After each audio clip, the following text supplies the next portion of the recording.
Olá, queridos amigos.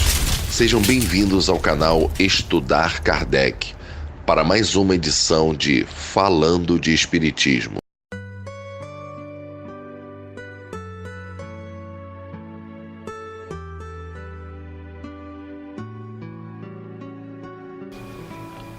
Olá, queridos irmãos, queridas irmãs, mais juntos uma vez aí no nosso canal Estudar Kardec, sempre com o tema falando sobre Espiritismo, Espiritismo de Kardec, fica até melhor, né? Termos essa informação. E como o nosso canal ele tem foco somente para as obras de Allan Kardec, ou melhor, falamos na maior parte das vezes das obras fundamentais de Kardec, não obras básicas, não usamos essa terminologia. A nossa terminologia é obras fundamentais. Além dos 5 livros que todo mundo conhece, temos outros livros também dentro das obras de Kardec, dos quais estaremos falando. Revista Espírita, Viagem Espírita, o que é o Espiritismo, né? Espiritismo para principiantes e outras obras que Kardec também deixou, porque muita gente conhece somente 5, eu conheço muito mais do que 5 obras de Kardec. A única que eu sei que não é dele, porque foi feito depois, é a Obras Póstumas, que foi colocado depois, então ele não estava totalmente ali contido, foram informações que ele deixou e a sua esposa, com seu amigo, publicou, né? Mas não deixa de ser uma obra também importante, é uma obra muito boa também de se ler. Tirando esta parte, um dos autores que fala sobre Espiritismo, até porque ele era Kardec de carteirinha também, chama-se José Herculano Pires. E já falamos aqui em alguns outros vídeos, alguns podcasts, sobre o trabalho também que Herculano nos deixou, que é um trabalho com muita excelência, onde Herculano relata para todos nós vários fatos, nos mostra alguns detalhes equivocados que foram empregados dentro do Espiritismo e que faz parte aí também no trabalho, porque Herculano é considerado por todos e é de fato a pessoa que mais soube medir Kardec. Então temos o grande prazer sempre de estar falando também de algumas obras de Herculano Pires. No dia de hoje estaremos falando sobre um escrito de Herculano Pires que tem como título Não basta compreender a doutrina, é preciso, sobretudo, assimilá-la. E Herculano começa esse texto falando o seguinte: não basta aceitar os princípios renovadores da doutrina espírita, é preciso vivê-los. Isso é muito importante, hein? Preste atenção. Não basta apenas pegar o livro, dar uma lida e coisa e tal. Não, temos que estudar, temos que dissecar, temos que, num grupo que não precisa, não sei que tamanho de grupo que não seja enorme também, né? Conversarmos, trocarmos informações, trocarmos ideias, porque cada vez que a gente conversa com outras pessoas, nós obtemos informações, não é isso? E por muitas vezes também podemos estar equivocados com as nossas ideias e lá a gente consegue formalizar a coisa bem melhor, né? E segue Herculano dizendo: todas as doutrinas são sistemas lógicos acessíveis à compreensão intelectual. Desse ponto de vista, o Espiritismo pode ser compreendido por qualquer pessoa curiosa e de capacidade mental comum. Todos têm acesso às informações. Quando se estuda em grupo, não interessa a intelectualidade de ninguém, mas se estuda em grupo, se a gente disseca bem aquilo que está se falando, é claro que vai ser compreensível para todas as outras pessoas, que às vezes têm um intelecto menor do que muita gente. mas é preciso que se estude, é preciso de parar e pensar nisso. Porque por muitas das vezes, vou repetir sempre que for necessário, nós estamos aí vendo, acontecendo nos dias de hoje. Chega lá o irmão ou a irmã e vamos estudar hoje o capítulo X aí do Evangelho. E começa a falar, fala e vai embora. Não para, não dá um tempo, não analisa por parágrafos aquilo que foi dito. Não tira dos outros uma resposta para ver se eles compreenderam. Simplesmente vão embora. E fica por aí mesmo. Mas a culpa também, por muitas das vezes, e aqui vem uma crítica, porque todos sabem que quando eu quero eu faço minhas críticas aqui mesmo, porque eu vou em loco ver, eu assisto, eu vejo, eu participo. Todos têm certeza que sabe que eu não falaria jamais alguma coisa que eu não tivesse visto ou tivesse certeza. E isso, meus irmãos, o que eu quero dizer é o seguinte, que muitas das vezes acontece porque aqueles que dirigem as casas espíritas não estão atentos a essas coisas. Eu hoje participo de uma casa, não vou falar o nome aqui da casa, eu participo de duas casas. Eu frequento, estudo, eu vou lá estudar. Que o presidente da casa, a pessoa responsável pela organização geral da casa, toda vez que eu chego lá, de segunda a segunda ele está lá na casa. Ele passa em todos os setores vendo como é que as coisas estão. Por muitas das vezes até senta-se também ali no meio perto do grupo, né? Não no meio, perdão, mas perto do grupo, fica assistindo, fica vendo como é que a coisa está funcionando, se está de acordo com a doutrina. E depois, numa reunião, ele faz os seus acertos. Mas é preciso aquele que é o comandante da casa estar presente em todos esses momentos, para ver o que não está fluindo bem e simplesmente acertar. Vamos como é que a gente costuma dizer? Vamos alinhavar, né, alguns equívocos que eu vi aqui, que eu vi ali. Que tal fazer assim, que tal fazer... Isso sim é administrar uma casa espírita. E segue Herculano dizendo: trata-se de uma doutrina clara, baseada em princípios de fácil assimilação.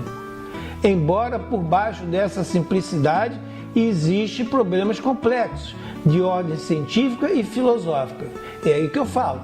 Temos que parar, temos que analisar. Não entendi isso aqui, que palavra é essa? O que quer dizer isso? Não sei, vamos ver, vamos pesquisar, vamos buscar, vamos levar para os outros. Não fiquem pensando a vocês que todo mundo que está ali ajudando, colaborando, é conhecedor de tudo, não. São poucos. Eu, quando não sei, eu digo que não sei. Vou procurar saber o que é e trago a resposta para vocês. E não vejo vergonha nenhuma em dizer isso. Mas tem uns que querem se achar imponente, vão falando e vai para lá. Eu quero ver uma hora que alguém questiona, isso quer dizer o quê? Aí a pessoa não souber responder. Vai ficar como? Vai ficar com a cara no chão, né? E continua ele. A simples compreensão de uma doutrina, porém, não implica na sua vivência. Além de compreendê-la, temos de senti-la. Outro dia falava para os amigos, para alguns amigos, que toda vez que eu estou fazendo estudo, que eu estou estudando numa casa espírita, eu procuro toda vez, no máximo que eu posso, tentar me transportar para aquele momento, para aquele local e tentar analisar como é que naquele momento era feita essas coisas. Principalmente na parte mediúnica, né? Não na essência espírita. Eu procuro fazer isso. Até porque já passou, tem um espaço de tempo grande dos livros para agora. Eu não posso trazer tudo para agora, eu tenho que compreender o de lá para trazer para cá primeiro. Se eu não compreender o que foi dito lá atrás, naquela época, naquele momento, eu trazer para agora e tentar analisar ou jogar alguma coisa em cima, não vai correr bem, né? Pode haver algum engano e alguns equívocos aí também. Somente quando compreendemos e sentimos o Espiritismo, quando o incorporamos à nossa personalidade, quando o assimilamos profundamente em nosso ser, é que podemos vivê-lo. Lindo, né? Daí a razão de Allan Kardec ter afirmado a existência de vários tipos de espíritas, concluindo que o verdadeiro espírita se reconhece pela sua transformação moral. Espiritismo compreendido e vivido transforma moralmente o homem. Viver o Espiritismo, entretanto, não é viver no meio espírita, fazendo ou frequentando sessões, lendo obras doutrinárias ou ouvindo conferências. E aqui faço mais uma pausa para poder dizer para vocês, porque muita gente pensa assim: ah não, eu vou à casa espírita sempre, eu estou sempre lá, eu sempre tomo passe, eu sempre tomo aguinha fluidificada, eu sempre estou lá toda semana, eu não perco uma palestra. E o que você é? Eu sou espírita. Não, você não é espírita não. Você é espírita quando você vivencia o espiritismo, quando você estuda o espiritismo. Você simplesmente é um apaixonado pelo espiritismo, um frequentador da casa espírita, mas espírita mesmo não é. É aquele que estuda as obras de Allan Kardec, né? Não, a obra dos espíritos codificada por Allan Kardec, corrigindo. Antes que eu ganhe paulada, né?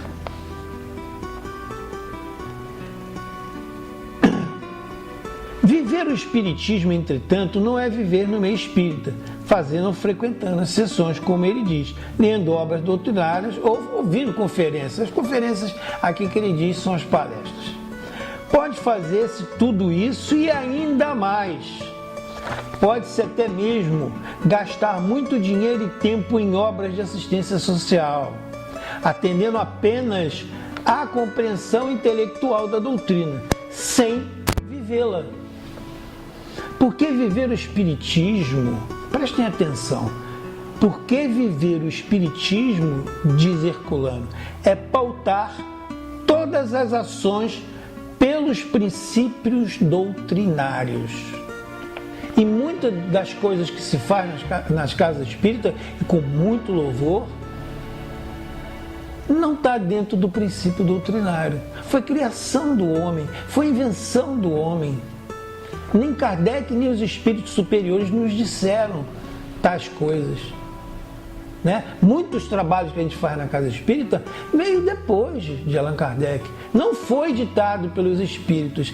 E acontece, e está acontecendo muito, que estão dando mais valor a esses trabalhos do que propriamente ao estudo, que é o fundamental, é o pilar de tudo. Nem para ser médio, todos nós temos um pouco de mediunidade. Você só será um bom médio, um médio exemplar, se você conhecer os fundamentos da doutrina. E é por esse motivo que acontece aí, por muitas vezes, uma enxurrada de besteira, pessoas botando frasezinhas aí e dando nome que foi Kardec que disse, que foi Chico que disse, que foi não sei o que lá que disse, não tem nada a ver com o espiritismo. Dando falsas informações.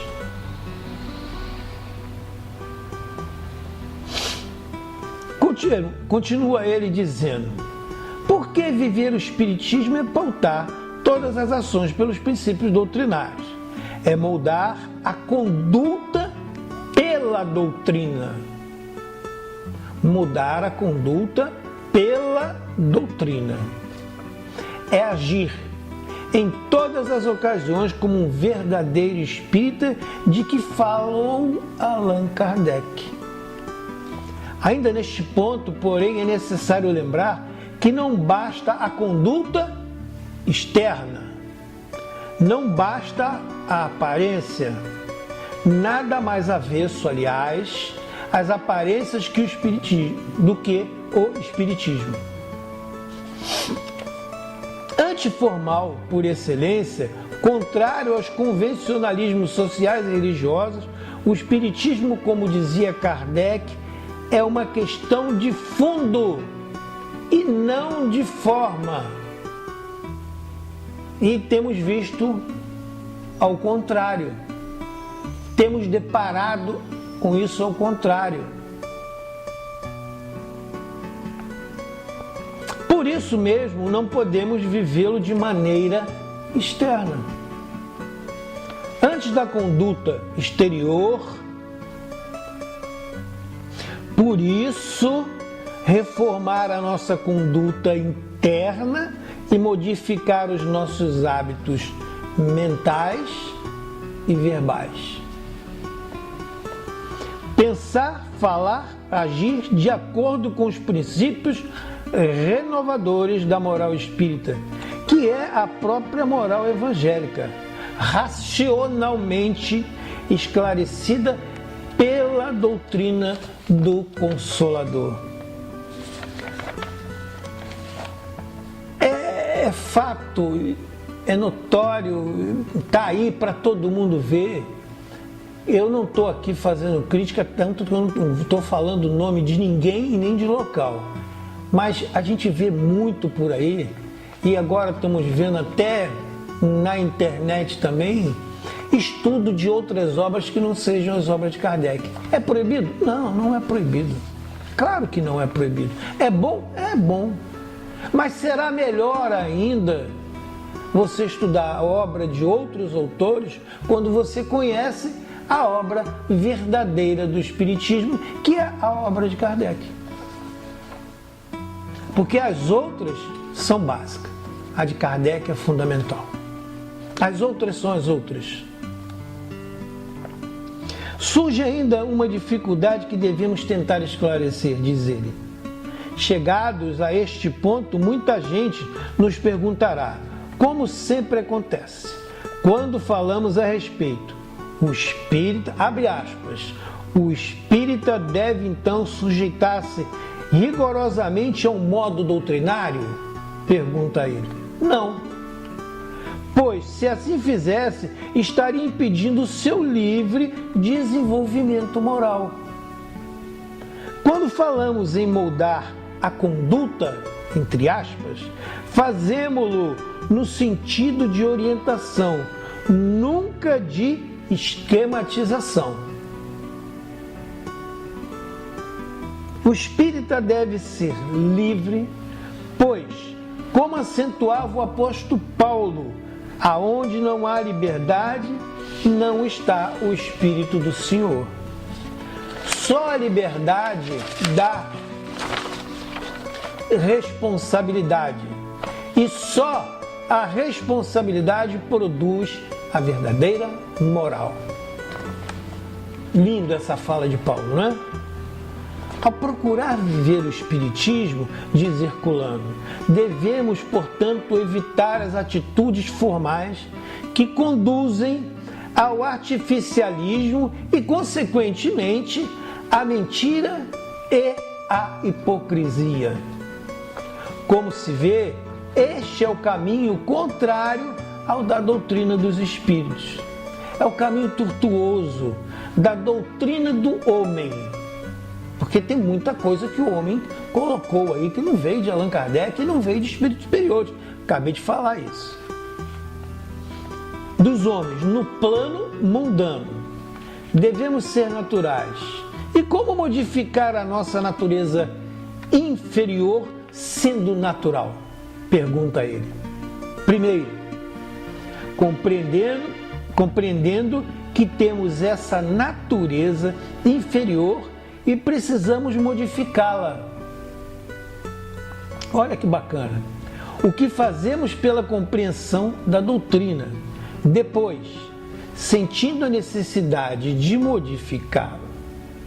O que fazemos pela assimilação emocional da doutrina. Vai aqui mais uma informação de Herculano Pires e grifado. Nossa transformação moral deve começar de dentro e não de fora, dos pensamentos e sentimentos e não das atitudes exteriores. Deve ser uma transformação para Deus ver, não para os homens verem. A falta de compreensão deste problema leva muitos espíritas a posições incômodas dentro da doutrina e, o que é pior, a posição comprometedoras para todo o movimento, não somente para ele, mas para todo o movimento doutrinário. E leva também a lamentáveis confusões, principalmente no tocante ao problema religioso, né? Que ainda é aí um mito danado. Quando compreendemos, porém, que o Espiritismo não é somente um sistema doutrinário para assimilação intelectual, mas é, sobretudo, vida, norma de vida, diz ele. E principalmente, seiva renovadora da vida humana na Terra. Então, compreendemos que não é possível separar-se dos seus aspectos científicos e filosóficos. E, para terminar, ele diz: lembremos-nos ainda o que dizia Kardec, ou seja, que o Espiritismo é forte, justamente por afirmar e esclarecer as mesmas verdades fundamentais da religião. Esse foi um texto de José Herculano Pires com o título Não Basta Compreender a Doutrina, é preciso, sobretudo, assimilá-la. Bem, aqui chegamos então hoje ao final de mais esse trabalho, esse texto, essa apresentação.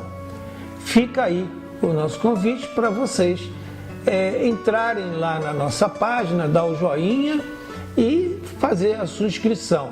Se quiser fazer suas críticas, suas sugestões sobre esse trabalho ou outros trabalhos, vai aparecer lá também no final o nosso e-mail, aonde nós fazemos o nosso contato, trocamos nossas ideias, ok? Queridos irmãos, queridas irmãs, muito obrigado por participarem de mais esse trabalho do nosso canal Estudar Kardec. E não se esqueça, espiritismo sem estudo é espiritismo sem qualidade, ok? Até o nosso próximo encontro. Tchau, tchau.